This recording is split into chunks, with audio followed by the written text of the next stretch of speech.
fazer uma dupla.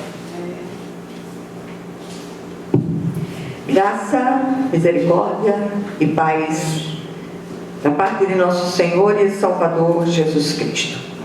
Nós vamos abrir nossa Bíblia hoje no Salmos de número 84 e eu vou ler os versículos 1 e 2. Salmos 84, 1 e 2 diz assim a palavra do Senhor: quão amáveis são os teus tabernáculos, Senhor dos exércitos! A minha alma suspira e desfalece pelos atos do Senhor. O meu coração e a minha carne exultam pelo Deus vivo. Amém? Vamos orar. Senhor nosso Deus e nosso Pai Celestial, vem falar conosco, Senhor. Vem trazer refrigério aos corações de todos aqueles que ouvirão essa palavra. Que o Teu nome, Senhor, em todas as coisas, seja em tudo glorificado. O Senhor é o nosso Senhor, pastor, advogado, juiz. E nós clamamos, Senhor, no dia de hoje, de um modo muito especial, por aquelas nossas causas que parecem impossíveis aos olhos humanos. Apresentamos diante do Teu altar todos aqueles que têm se levantado com fúria contra nós, rogando a Ti que pelas misericórdias vivas de Jesus, o Senhor traga as obras de todos eles à luz. E tudo aquilo que tem sido tramado nas trevas seja irrefutavelmente trazido à luz. E nós já dizemos amém para o jeito que o Senhor vai responder a esta oração. Fala conosco, Senhor, porque o Teu povo ouve, em nome de Jesus. Amém. A palavra de hoje é, na verdade, uma santa convocação para que voltemos a ansiar pelos atos do Senhor. A igreja, para muitos, tem sido como aquele clubezinho legal que você gosta de ir porque não tem outra coisa melhor para fazer. Mas isso não é ser igreja. Igreja é quando há 2 ou 3 reunidos no nome do Senhor, ali Ele está presente. E eu tenho visto a glória de Deus descer neste lugar em muitas vidas.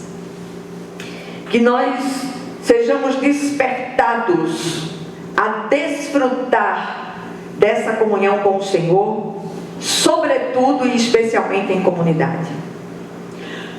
Nunca se viu tanto crente assombrado com os mal-assombros que têm surgido para perseguir e nos envergonhar.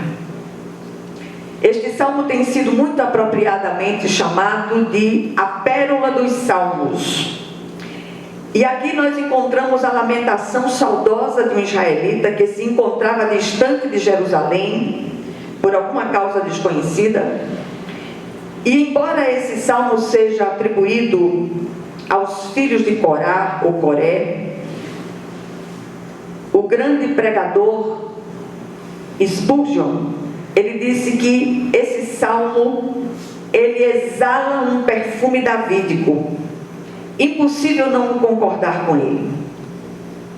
Aqui encontramos as declarações de alguém que, saudoso, suspira e desfalece pelos atos do Senhor.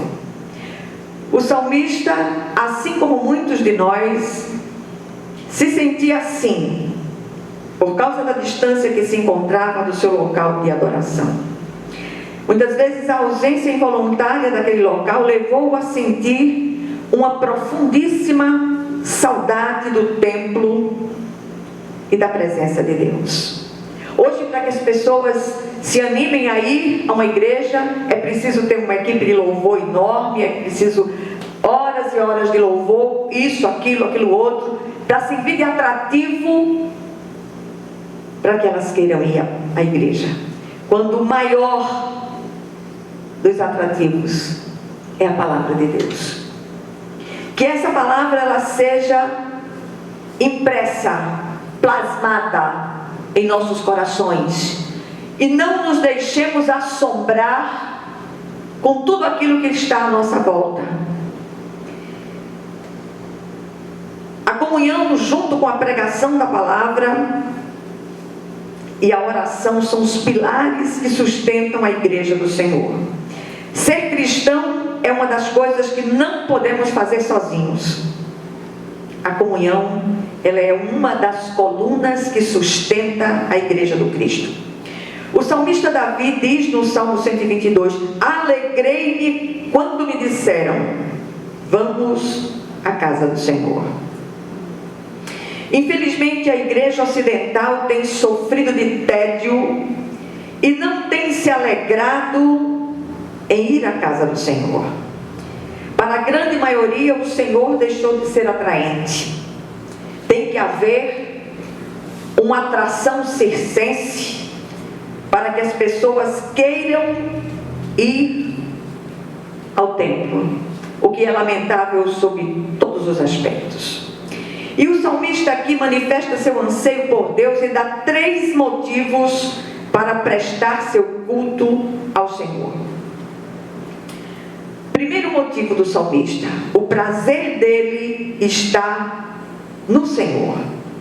Versículos de 1 a 4, repetindo: quão amáveis são os teus tabernáculos, Senhor dos exércitos. A minha alma suspira e desfalece pelos atos do Senhor. O meu coração, a minha carne exultam pelo Deus vivo. O pardal encontrou casa e a andorinha ninho para si, onde acolha os seus filhotes. Eu, os teus altares, Senhor dos exércitos, Rei meu e Deus meu. Bem-aventurados os que habitam em tua casa, louvam-te perpetuamente. Precisamos aprender ou reaprender a viver na perspectiva de nos encontrarmos com o nosso amado Senhor e Salvador. E isso pode acontecer conosco a qualquer momento. E isso demanda preparação. Todo cristão fiel sente um tipo de saudade inexplicável da casa do Pai. Anseia por proteção e luz neste mundo de densas trevas. Inconformados por estarmos fora do nosso lugar de origem, voltar para casa é tudo que desejamos. E aí fica a pergunta: e quanto a nós? Onde está o nosso verdadeiro prazer? Aí nós encontramos o segundo motivo do salmista: a força dele está no Senhor. Versículos 5 a 8 do mesmo salmo diz: bem-aventurado o homem cuja força está em ti, em cujo coração se encontram os caminhos aplanados, o qual, passando pelo vale árido, faz dele um manancial. De bênçãos o cobre a primeira chuva. Vão indo de força em força, cada um deles aparece diante de Deus em Sião. Senhor Deus dos exércitos, escuta a minha oração e presta ouvidos, ó Deus de Jacó. Aquele cuja força está no Senhor, mesmo quando precisa passar pelo vale árido, que a Bíblia chama de vale de Baca, faz dele um manancial. Dali ele tira lições preciosas, porque seu coração cheio de fé é um caminho aplanado. Bom é receber uma bênção, mas melhor ainda é ser uma bênção. Aquele cuja força está em Deus faz do deserto um jardim regado. Os verdadeiros peregrinos vão indo de força em força, vão subindo de degrau em degrau, de glória em glória, de vitória em vitória, até chegar ao lar celestial. Os olhos do peregrino não estão no tamanho nem nos percalços da estrada, mas no seu final, na alegria da chegada. estamos indo. Chegaremos em casa logo, logo. O combustível do peregrino é a sua vida de oração e a sua vida íntima de comunhão com Deus. Onde ou em quem temos buscado nos fortalecer? Não se deixem assombrar por determinadas coisas que se levantam para tirar sua paz. Repreenda em nome de Jesus, porque a autoridade do Senhor está sobre você, está sobre a sua cabeça. Aqui nós encontramos o terceiro motivo do salmista. A confiança dele está no Senhor. Versículos 9 a 12. Olha, ó Deus, escudo nosso, e contempla o rosto do teu ungido, pois um dia nos teus átrios vale mais que 1000. Prefiro estar à porta da casa do meu Deus a permanecer nas tendas da perversidade.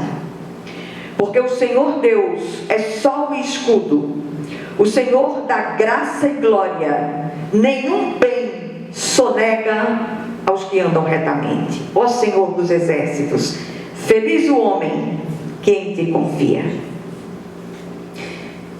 Quando caminhamos pela fé, colocamos o Senhor e sua vontade em primeiro lugar, e só a partir daí podemos alinhar nossas prioridades. Os filhos de Corá eram levitas, encarregados de guardar as portas do santuário, um cargo importante e honrado. Na verdade, o cartão de visitas da entrada do templo. O salmista, distante do templo, sentia saudades daquela tarefa. Percebemos com tristeza que a igreja ocidental tem trocado a casa do Senhor por qualquer coisa. Como é difícil encontrar almas que anseiem e desfaleçam pelos atos do Senhor. A mesa do banquete tem estado posta, mas os convidados não têm sido dignos. Mas ainda há tempo de mudar essa triste realidade. Busquemos ao Senhor e não nos conformemos com o mundo. O mundo definitivamente não é o nosso lugar. Por isso, peregrinar aqui não é nada fácil. A jornada do peregrino não é linear. Antes, é cheia de curvas, obstáculos e segue ladeira acima. Que possamos nos livrar dos pesos e do pecado que tem tenazmente nos assediado. O cristão fiel busca os altares do Senhor. E mais uma vez nos lembramos da igreja ocidental, desdenhosa, irreverente, vazia de conteúdo doutrinário, barulhenta, farta de liberdades e recursos, fastiosa das coisas de Deus e do próprio Deus. Temos nos contaminado com as fórmulas e estratégias de entretenimento do mundo e as importamos para a igreja. Esses atrativos servem de iscas, não para as verdadeiras ovelhas do Senhor, mas para bodes insatisfeitos e entediados. Cadê o anseio e o desfalecimento das nossas almas pelos atos do Senhor?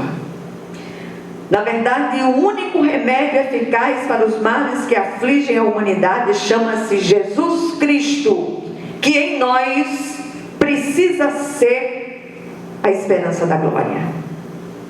As pessoas lá fora buscam avidamente fórmulas mágicas para atenuar o estresse e seus efeitos. Tentam preencher o vazio da alma com tantas coisas que não passam de paliativo. A maior dificuldade que enfrentamos hoje é a própria insensibilidade dos corações, sobretudo para reconhecer que só Jesus é a esperança para todas as nossas dores, para todas as nossas faltas, para todas as nossas inquietações. E o pior é que percebemos esse fastio de Deus até dentro da igreja. Tem faltado despertamento espiritual. As pessoas buscavam os templos, contavam os dias no passado para a hora do culto. Naquela época se podia ver nos carros, nas casas e principalmente nos lábios dos cristãos o seguinte lema: Jesus Cristo é a única esperança. Era uma pequena faixa branca com letras verdes que nós víamos em tudo quanto era de lugar.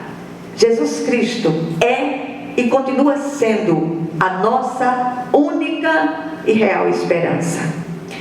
Hoje precisamos mais do que nunca levantar essa bandeira, levantar esse brado e fazer com que ele ecoe em todos os lugares por onde passarmos. E eu repito, Jesus Cristo é a nossa única esperança. O que é que essa meditação tão breve traz para nós no dia de hoje? Primeiro, busquemos restaurar o prazer pela presença do Deus vivo e pela comunhão em sua casa. Segundo lugar, busquemos o nosso fortalecimento em Deus. Não adianta buscar isso em seres humanos, sejam quem forem. Só no Senhor somos fortalecidos para seguir em frente. E por último, busquemos confiar tão somente no Senhor e em suas preciosas promessas. Que o Senhor aplique essa porção da palavra aos corações de vocês que nos ouvem no dia de hoje, em nome de Jesus. Amém? Vamos orar umas pelas outras.